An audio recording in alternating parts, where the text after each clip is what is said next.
Está no ar Porto e Negócios, o nosso espaço semanal para que possamos debater assuntos importantes em relação aos portos internacionais, portos do Brasil e principalmente em relação ao Porto de Santos. Hoje, damos início à nossa temporada de 2018. Ao longo de 2017, debatemos inúmeros assuntos importantes aqui no nosso programa. E em 2018 não vai ser diferente de tudo aquilo que fizemos no ano passado. Mas esse ano tenho que abrir esta temporada falando de algo que será muito importante para o futuro dos portos no Brasil: a automação.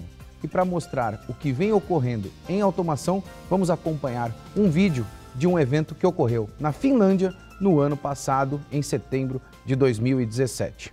Acompanhem comigo.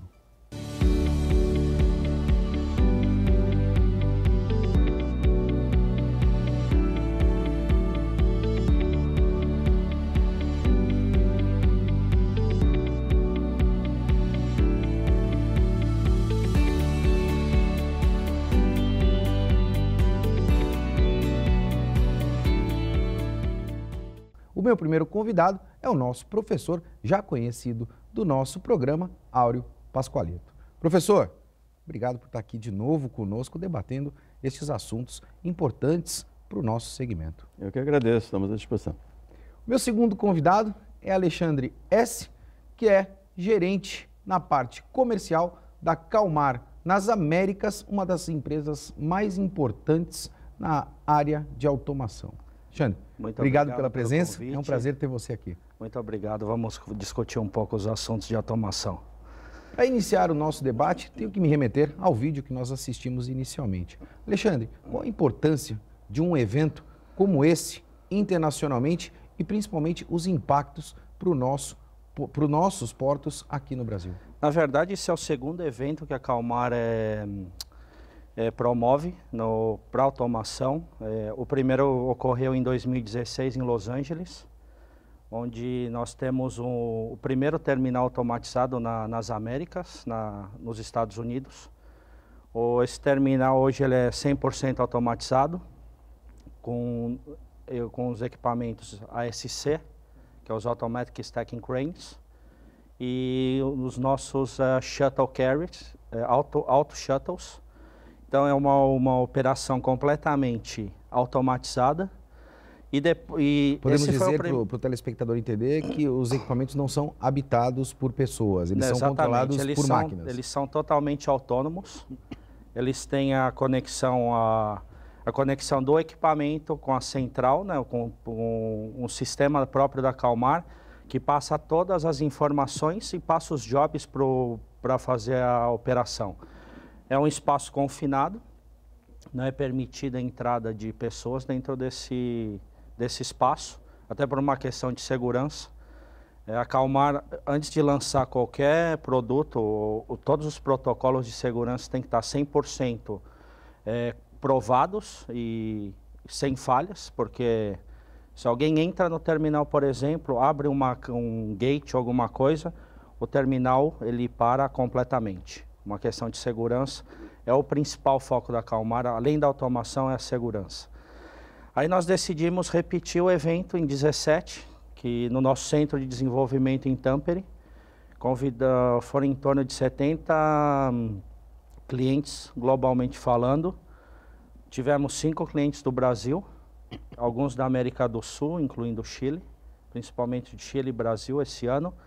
E foi um avanço, porque nós fomos ver os convidados, os participantes de 16 para 17, há um interesse bem maior dos terminais em ver o que está acontecendo fora.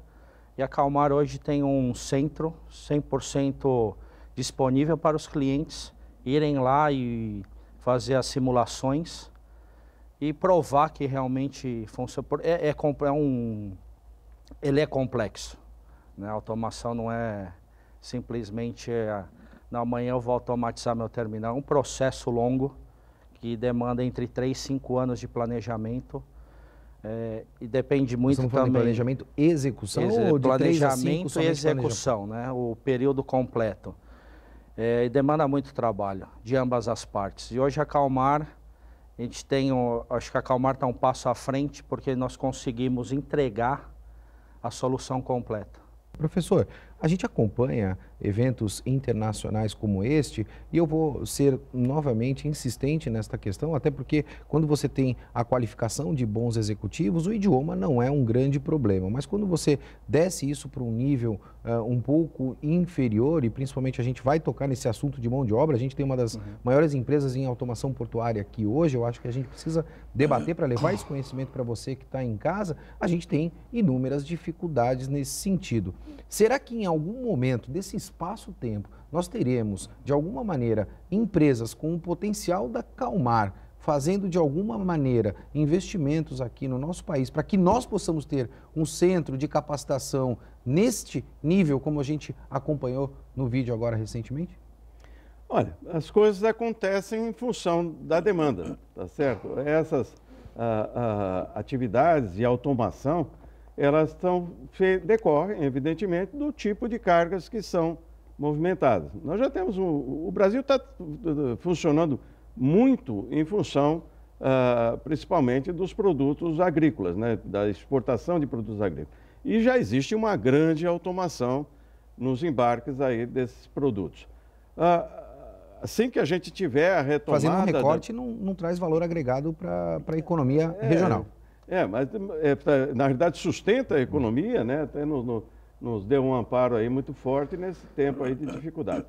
E agora, retomando-se a economia, a área industrial da economia, o Brasil tem muita força e muito potencial nisso, começam a prevalecer as cargas containerizadas, que continuam funcionando, evidentemente. E aí, aonde você tem uma melhor padronização, onde você tem uma melhor capacidade de sistematizar, fazer atividades repetitivas, é onde a automação, vamos dizer assim, nada de braçada, né? Realmente ela vai fazer o seu melhor. Então, em consequência disso, naturalmente, precisamos formar pessoas, já temos muita gente boa, muita gente preparada aí para esse trabalho, inclusive em terminais já implantados, mas o futuro é esse. Então, nós teremos realmente que trabalhar muito essa questão da preparação de quadros, de pessoas realmente preparadas para operar esses equipamentos aí. Nem serão tantos assim, porque a automação tem esse condão de restringir quantidades de pessoas, e o que é muito bom em situações de perigo, de risco, atividades realmente assim penosas, tá certo? Mas, de qualquer forma, terão muitos postos de trabalho e precisarão de muitas pessoas capacitadas para executar. Até fazendo o meu segundo recorte, a gente aqui no off, antes de começar o programa, o senhor estava comentando que leu um estudo recentemente onde a automação ela provoca o aumento do emprego e não a diminuição do emprego.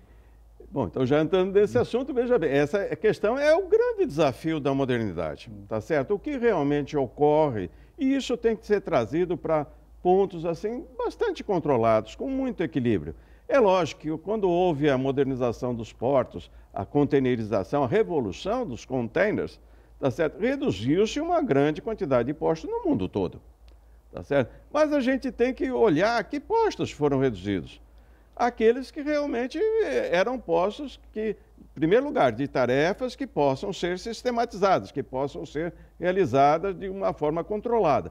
E aquelas que não interessam, nem para o trabalhador. O trabalhador não é contra, vamos dizer, a automatização na hora que ele o tira de uma tarefa que arrisca a sua vida, arrisca a sua integridade. O trabalhador, claro, quer preservar a sua atividade, o seu rendimento disso. Só um detalhe, existem vários níveis de automação hoje. Desde por exemplo, hoje que se busca, alguns terminais estão vendo uma solução, por exemplo, a utilização de RTGs. Que os grandes terminais mudaram completamente o modal de uma heat stacker para um RTG. Nós temos hoje um nível de automação que é simplesmente tirar o operador do ambiente, do equipamento, da cabine, e colocar esse operador para trabalhar como se fosse no escritório. no ambiente remoto. Mas a gente consegue fazer isso sem PDS? Sem o posicionamento efetivo de RFID, geoposicionamento nos pátios hoje? Hoje existe, para esse, o nível 1 de automação do RTG, tem algumas premissas. Primeiro ponto, o equipamento tem que ser elétrico. Para você tirar os dados, né, passar principalmente cabo, passar as informações de cabo. Você precisa chegar fibra em todos esses RTGs? Sim, exatamente, para o escritório, para o desk. Busbar também tem pode ser aplicado, mas não tem a mesma segurança que a fibra. Então esse é um primeiro ponto, eletrificar o equipamento. Normalmente os equipamentos já vêm há muitos anos com sistema de auto-steering. Que também é mandatório para esse tipo de operação. E aí teríamos que fazer retrofits, colocar outros componentes que fazem parte dos produtos de automações que nós temos no nosso portfólio, agregando para aumentar a segurança da operação. Porque simplesmente tirar o operador da cabine e colocar ele dentro de um escritório, hoje ele opera muito mais fácil vendo as câmeras do que propriamente em cima do próprio equipamento. Você fez uma menção de mudar as stackers para os RTGs, para elucidar o pessoal que está em casa, é mais ou menos aquelas grandes empilhadeiras que empilhavam os containers versus esses grandes guindastes que hoje a gente acompanha transitando pelo Porto de Santos. Voltando no meu questionamento, quando eu falei na questão de posicionamento, quando você faz essa transição mencionada por você em relação a essas stackers, partindo para os RTGs, você está focando em diminuir o volume de movimentação que você tem por container, ou seja, se você empilha os containers através de uma stacker e você precisa movimentar esses containers, o RTG tendo algoritmos matemáticos em virtude de um bom TOS implementados, vão diminuir efetivamente o número de movimentos que você faz por container. Fazer isto sem geoposicionamento é efetivo, é produtivo? A gente está fazendo isso no nosso país, Alexandre?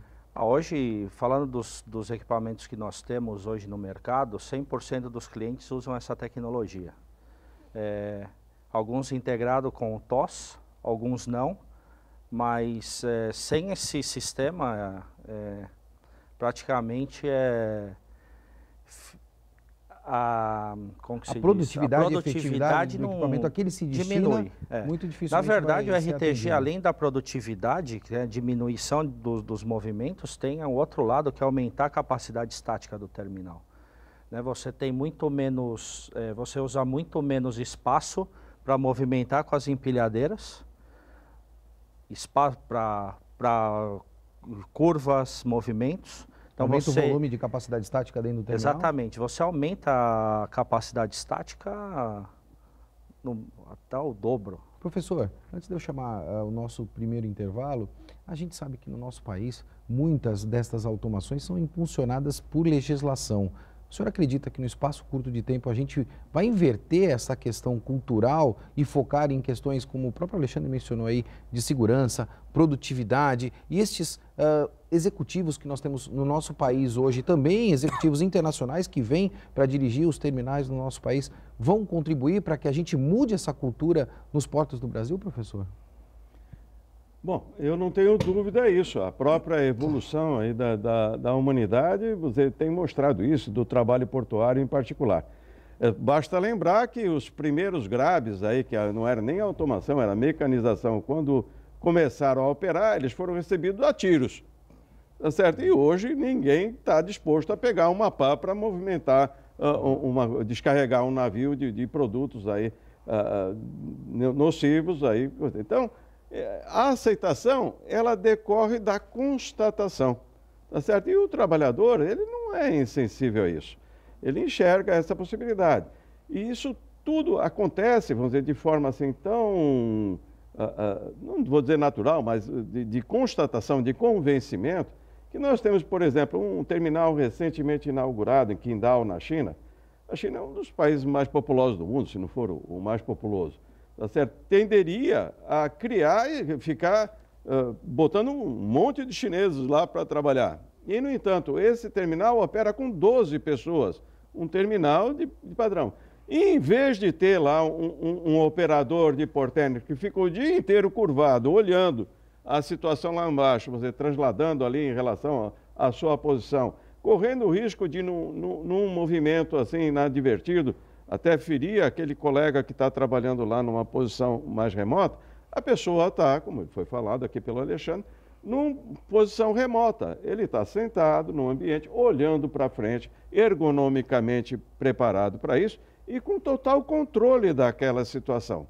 Tá certo? É uma situação assim que é indiscutível. Ele vai realmente ter uma melhor condição de trabalho. Então, essa aceitação pela sociedade, pelos trabalhadores e tudo, ela decorre de fatos que são inegáveis. E isso realmente é a tendência de futuro. Vou ter que chamar o nosso primeiro intervalo e no próximo bloco vou debater mais em relação a estes pontos de automação e principalmente em relação à questão da capacitação. Porto Negócio vai para um breve intervalo e a gente volta já já.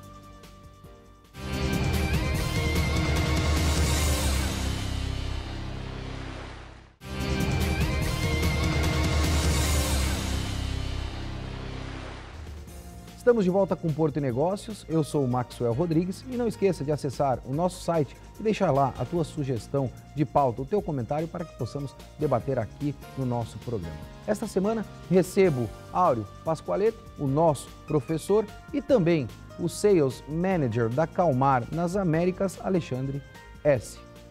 Alexandre, nós percebemos recentemente mais um movimento que vem ocorrendo no nosso segmento portuário, onde uma empresa internacional, global, adquiriu aí 100% das ações de um porto, de um terminal aqui na nossa região. Você honestamente acredita que esse movimento ele vem sendo tendencioso e vai se potencializar cada vez mais, ou de alguma maneira nós não teremos aí o controle dos grandes players internacionais do segmento portuário? Eu acho que, no meu ponto de vista, essa é uma tendência. Os grandes terminais, as grandes linhas marítimas, têm os seus próprios terminais hoje, globalmente falando. A gente tem inúmeros players, citar nomes, a DP World, a APMT, a ICTSI. Todas essas linhas têm seus próprios terminais. E eu vejo isso uma tendência, porque a concentração das cargas hoje, dos volumes, estão cada vez maiores. A gente está até discutindo anteriormente, se você pegar 10 anos atrás, nós tínhamos 40 linhas marítimas no mercado. Hoje, praticamente, se concentrou em 6. Não é só questão do... Tivemos recentemente a falência de uma das grandes. Exatamente. Então, essa concentração, ela vai fazer uma linha para os terminais. Eu acho que não tem outra saída. Hoje, se você pegar uma linha Maersk, ele vai parar no terminal da PMT. Isso é a mesma coisa com DP World, MSC.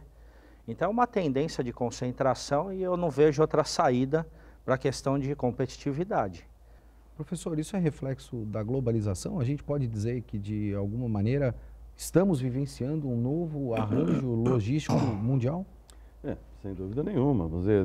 Na realidade, a questão são os negócios. Os negócios é que vão, como falei já no início, as demandas é que vão dirigindo o mercado.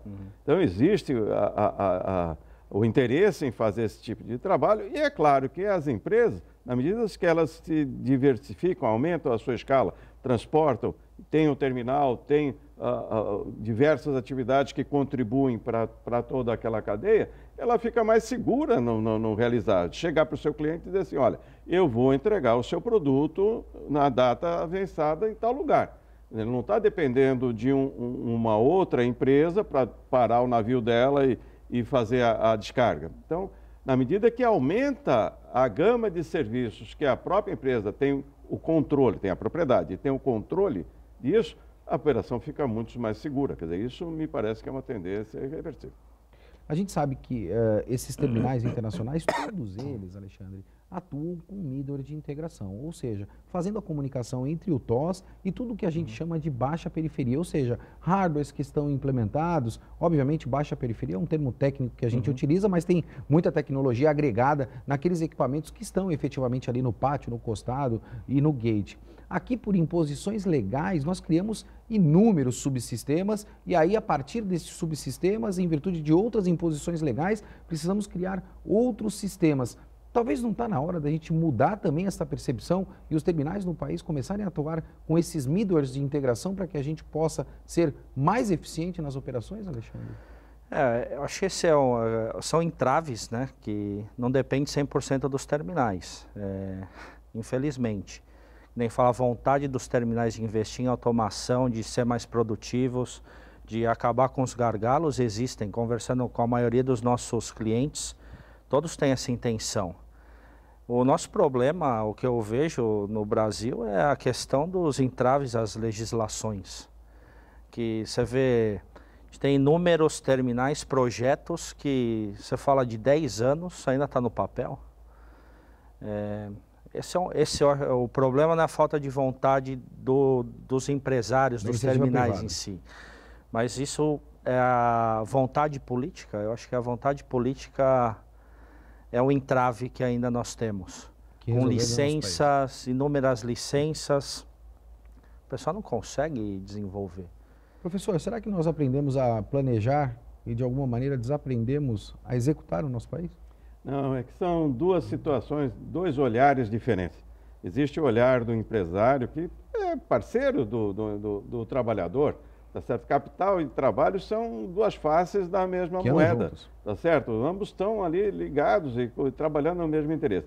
Mas existe um outro olhar, que é um olhar que envolve responsabilidade ambiental e tal, e que é, vamos dizer, permeado por uma legislação assim tão complexa, que a cada dia se agregam novas exigências, novos detalhes e tudo, que acabam realmente tendo posturas, não digo contraditórias, mas muito diversas. Sobreposição de obrigatoriedades, por exemplo. Por um lado, os empresários que querem agilidade, querem rapidamente saber, eu vou fazer isso e vou atingir tal objetivo, tá certo? E, ao mesmo tempo, vamos dizer, cada dia aparecem novas formas não só de legislação, mas de procedimentos, de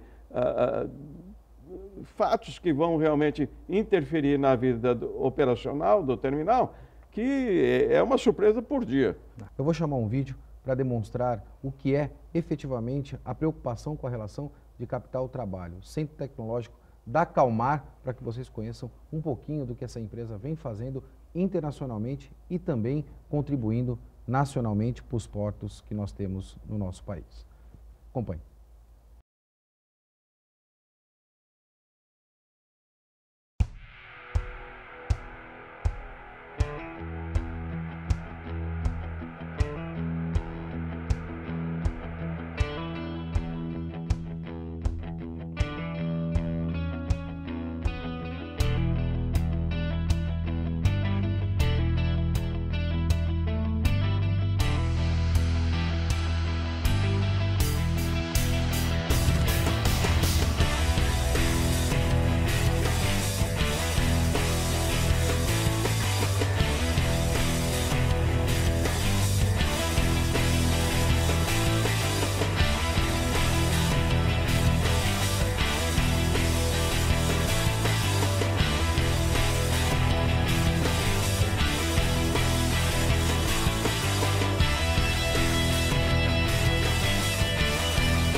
Como você pode acompanhar, estado da arte naquilo que é importante para capacitar principalmente pessoas. Alexandre, pergunta de $1 milhão. Como a Calmar conseguiu chegar neste nível de excelência para capacitar pessoas? Esse centro foi desenhado há uns anos atrás para para ganhar essa agilidade, né? No passado a Calmar sempre investiu muito na parte de desenvolvimento de equipamentos, em automação, segurança. Só que nós tínhamos, quando desenvolvíamos algum projeto, algum equipamento, nós tínhamos que interromper, passar para um cliente, um parceiro, para fazer os testes. Isso tinha um tempo agregado longo, né? Então a Calmar desenhou esse projeto. Hoje nós temos praticamente um terminal próprio. Em menor escala. Em menor escala. Evidentemente. Hoje nós temos a ASC, Automatic Stacking Cranes. Temos RTG, Shuttle Carriers, Terminal Tractors. Todos esses equipamentos 100% disponível 24 horas por dia, 365 dias por ano. Lá nós fazemos simulações em provas, layout, integrações com sistemas. Você comentou do TOS. Nós colocamos o TOS, o nosso sistema e o equipamento, todos falando ao mesmo tempo, fazendo a operação remota. Quando você diz o nosso sistema, é o nosso praticamente Calmar, um middleware, né? Fazendo a interlocução própria com o TOS. Nós chamamos de TLS, que é o sistema próprio da Calmar, essa interface entre o TOS e o equipamento. E fazemos isso tudo. Na verdade, esse centro foi criado para os nossos clientes, globalmente falando. Como eu costumo dizer, a inovação e o desenvolvimento, elas estão aliadas necessariamente à transferência do conhecimento. Não adianta você ter inovação, não adianta você desenvolver, se você não transfere o conhecimento para que aquelas pessoas possam operar. E aí eu vou perguntar para o professor. Professor, nós temos novidade aqui também em relação à capacitação de pessoas na nossa região e principalmente na nossa cidade? Claro que temos, Maxwell. A principal novidade que tem, nós estamos em início de semestre, início de atividades de docência, é a postura, vamos dizer, de ensino. Que conversávamos com os nossos professores, vamos dizer, com uma constatação muito simples. Vai entrar na sua sala amanhã um aluno que nasceu neste século. Hoje, o ensino, ele é muito focado numa visão individual do aluno. Existem programas, formas gerais, direções, diretrizes de conhecimento, mas tirar o máximo, desafiar ao máximo o aluno para que ele possa trazer essa contrapartida. E isso ocorre dentro dos cursos de logística, de engenharia, no mestrado, os cursos de automação, quer dizer, a universidade realmente tem um repertório de atividades docentes que vai atender trazendo toda essa tecnologia, formação. porque tecnologia é o ambiente dessa nova geração.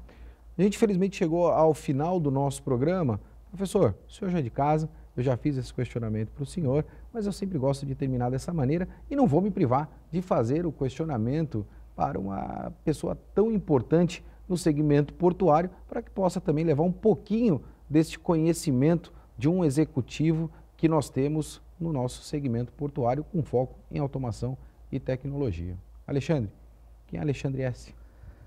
Alexandre S. Tenho 39 anos, natural de São Paulo. Trabalhei por diversas ramos de atividade, indústria, telecomunicações. Fiz engenharia. Em 2004 iniciei minha carreira na Calmar, na área de pós-vendas. Ao longo dos anos fui agregando aí as responsabilidades, passando mais para a área de equipamentos. Hoje eu trabalho, fico em Santos, no nosso escritório, aqui em Santos, mas cuido de 7 países na América do Sul. Então estou mais... Tá fácil. Não tá fácil, viajando bastante, mas assim, bem feliz com o que faço.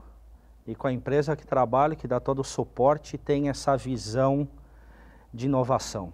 Isso é extremamente importante, principalmente para executivos, ter empresas que suportam efetivamente todo o desenvolvimento que é necessário para qualquer segmento. Felizmente, Porto e Negócios fica por aqui. E lembre-se, se você quer ir rápido, vá sozinho. Mas se quer ir longe, vá acompanhado. forte abraço e até semana que vem.